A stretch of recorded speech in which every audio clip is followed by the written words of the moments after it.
आता आपण दुसरी डोल घेतच आहोत. दुसऱ्या डोलीचा शेवटचा भाग आता आलेला आहे बघा. मासे पण यायला आता सुरुवात झाली आणि पाण्यामध्ये पण तुम्हाला दिसेल शेवटी मासे येते बघा. बघा लांब रे बाय,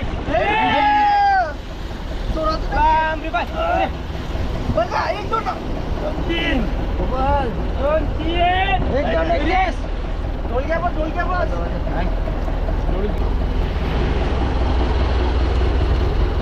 लांब रे बाय, लांब रे बाय, लांब रे बाय. पापलेट बघा मित्रांनो, पापलेट जिवंत पापलेट.